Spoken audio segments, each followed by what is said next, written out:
Hey guys, today I've been asked to review this particular website. It's for Twin Rocks Properties, and the owner asked me to review the website, just check it out and see what can be done to improve it. So the first thing I noticed when I opened or came onto the website, and this is actually what it looks like, is it actually looks quite okay. It looks fairly beautiful, if you will. But of course, the first thing I also noticed, the next thing I noticed was they've got their phone number, which is really good. You know, having your visible phone number there. Of course, depending on how you run your business, it's very, very good. If you're getting a lot of inquiries from your phone, it's very important to just have it very visibly so that people who have inquiries can quickly call in. The other thing I noticed was the photos he's using, some of them are not very clear. Of course, you can see down here, they look pretty clear, but up here, the ones they use on the slider, not so very clear. So what I normally tell clients is, if you're going to have a photo up here on the sort of slider area, just make sure it's very clear, because you may be using the same photos as you're using down here to feature maybe your latest property on your main slider area. And when you do that, often it tends to become a bit more pixelated because it's being blown out. It's becoming very big.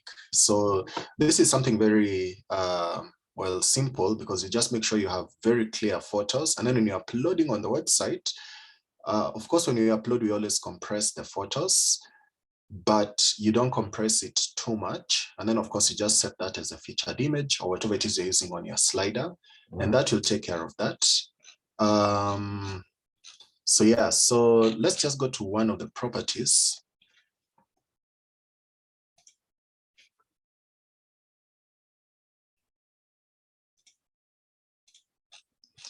So this is one of the properties, and I can see he's got at least a bunch of a way to search for more properties, a way to see recent and other featured properties, though I guess you're seeing the same stuff.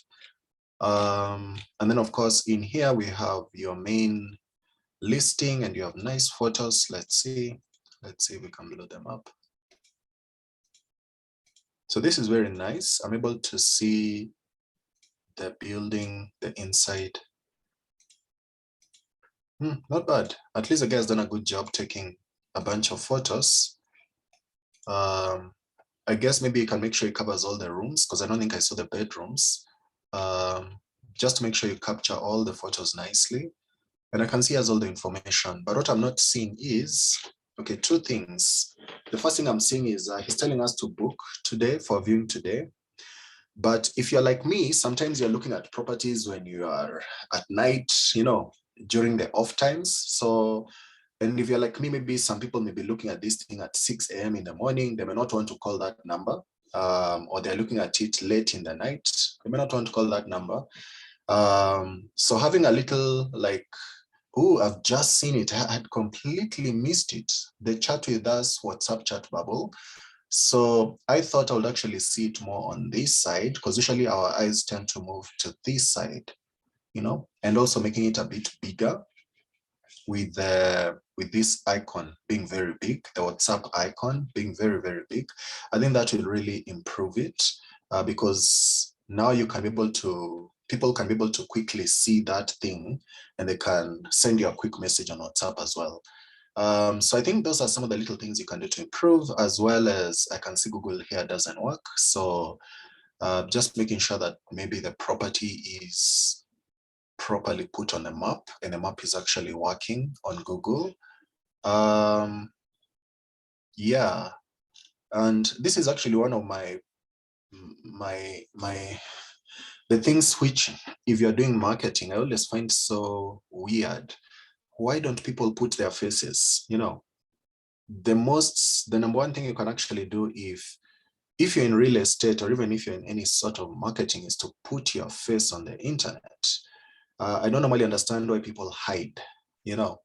Of course, if a client tells me they don't show their face, I'm not going to insist that they have to show their face, but I always encourage them. Like, if you're doing marketing, you need to show your face, because you're trying to build a relationship with people and to build that trust factor with people. They need to know you're not hiding, and you're not going to steal their money or do something weird to them. So normally it's very important to show your face.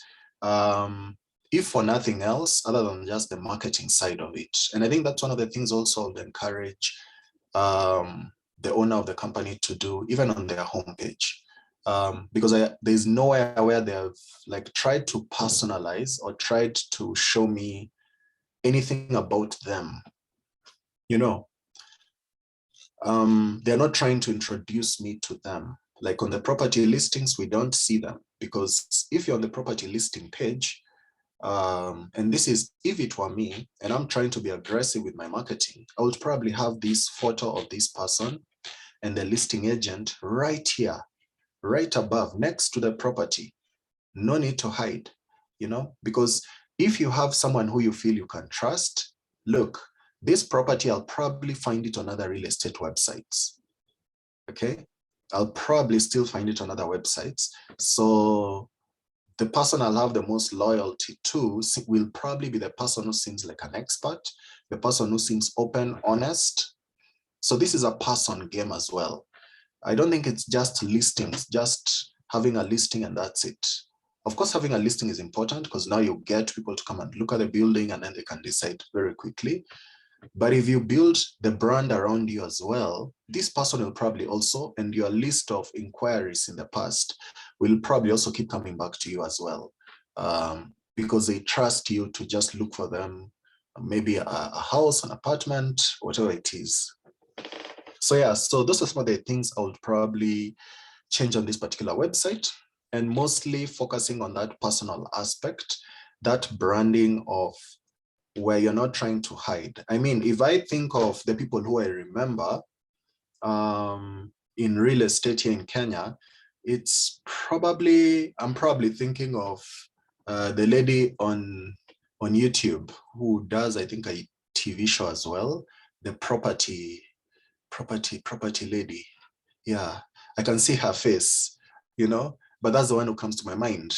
The property show lady, yeah, that's the one who comes to my mind. And also there are people who come to my mind are, I guess, the ladies who are normally on billboards, the Palm Goldwing, something, you know, because for me it feels like, okay, I think they're not going to screw me because they seem to be not hiding. So I think that's very important. So when it comes to marketing, that personal aspect is normally very important, but I find many real estate companies, they try not to focus on that. If anything, they avoid it a lot. So if it were a person like me, then there's no difference between going to your website and going to Gigi or going to Jumia or any other website now, because at that point, I'm just doing listings game. And I don't care about who it is behind this company, behind the listing. If I can find someone else who has the same listing but at a cheaper price, then I'll go with that guy. So yeah, so that's the main thing that I would probably say about any real estate website is most people don't try to build that relationship. They don't try to nurture their lists. Even when you like do an inquiry, they don't really follow up. They don't have like an ongoing follow-up system. They don't do email marketing. So it's pretty sad. So yeah, so that's some of the things I'll probably do to this website to just improve it. So I hope this helps the owner and also helps anybody else who has a real estate company and is interested in either revamping or doing their website. If any of you is interested in working on your website, please feel free to get in touch with me. If you're on YouTube right now, my link is probably in the description. You can probably find our website and also a link to book a quick consultation session with me. So yeah, until the next one, see you. Bye-bye.